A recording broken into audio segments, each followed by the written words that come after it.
What up, everybody? Hope you guys are doing wonderful out there. Okay, a little untraditional style for me, but I got a lot of requests for this one because yesterday I saw the Joker movie, Joker Folie, and a lot of people wanted to know what I thought of it because when I posted that I was at the theater, I captioned it, "Let's see if this sucks as much as people are saying it does." Now, I came in with some skepticism and just hoping not to be disappointed because Joker with Joaquin Phoenix and directed by Todd Phillips, the original, is one of my favorite movies.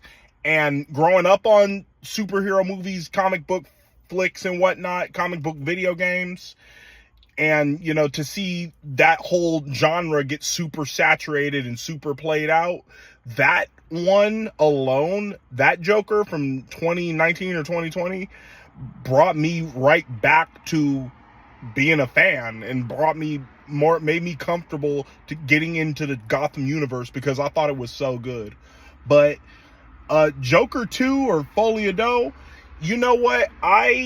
First of all, you go to the movie theater for what? To be entertained. And it definitely was entertaining. But what I was surprised by when I had watched a couple other reviews on YouTube, what I was surprised by was the fact that it's a musical. And prior to going to see the movie, I listened to the Lady Gaga album, and this review in part is a review of that as well. I really enjoyed her album. I'm a Lady Gaga fan. I have been since she came out with Just Dance back when I was in high school. So to hear her do like Close to You and That's Life and When the Saints Come Marching In, that was beautiful. I found that very entertaining. I would have loved to see that like live or on Broadway. I guess that's the same thing. But yeah, so Joker Folie was entertaining, but as far as a storyline and a plot line, nah, very repetitive. I'm gonna try to do this without having spoilers in there, but if you're really into comic book flicks, you've probably already seen it. So I'd recommend that if you're a DC fan, or if you are like me and you're not super into the comic book stuff, but you might have grown up on it and then you love the original Joker, yeah, go check it out because it is entertaining for sure. And they have some lines in there that are like funny that just sneak up on you, and maybe that's my style of humor where I love the element of surprise, and you got some random moments of gore and surprise violence that just shock me into laughing. But as far as, again, an organized plot line, because it's basically like he's in jail or in prison, excuse me, for all of the crimes he committed in the first one, and then it's him standing trial. But in the meantime, there's this love story that with him and Harley Quinn who's played by Lady Gaga, this love story between the two of them that plays out through these fantasies of them singing together or him singing solo in jail, which is entertaining, but this should have been like a Broadway musical, or this should have just came straight out on HBO Max, because as a feature film and as a true sequel, I don't think it lived. It's hard to rise up to that expectation that the first one set.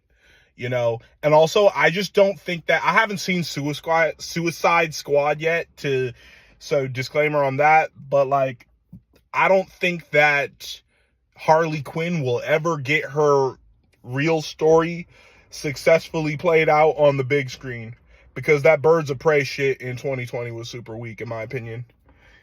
Yeah, so without spoiling it, it's like this. If the first Joker was an A+, this is a C to C+. It's decent, right? It's alright. It's alright. People are saying it's terrible, and it's just because it's a major dip from the last one, but you almost got to treat it as this second entity where it's like they made this exclusive, they made this like more content for the fans in the form of a musical. you know, and because with the songs and the numbers they do, and the cinematography itself is fine enough to make it, you know, entertaining. It's a popcorn flick at the end of the day. What I mean by that is that you're going more to enjoy the popcorn, which I had a really nice meal at over at Look Cinema in Glendale. Some coconut shrimp with some veggies. They got those, shameless plug, they got a cool little menu up in there. But yeah, you know, that's to enjoy a nice evening with. It's not like to, compared to the first one where it's like you're sitting down and really enjoying cinema and you're doing this character study of Arthur Fleck. No character development in this, in Folie. There's no redeeming qualities. It's not like, you know, it gets better and things turn around, you know. So without being long-winded here, I liked it. You could go see it. The soundtrack I actually really do enjoy as well. If you guys have seen Joker Folie, let me know in the comments. Otherwise, and let me know if you've listened to Harley Quinn soundtrack. I'm not going to do too many funky edits on this video. I really just want to put this out there. And yeah, peace, love, palm. Make sure you guys like, comment, subscribe. I'm out.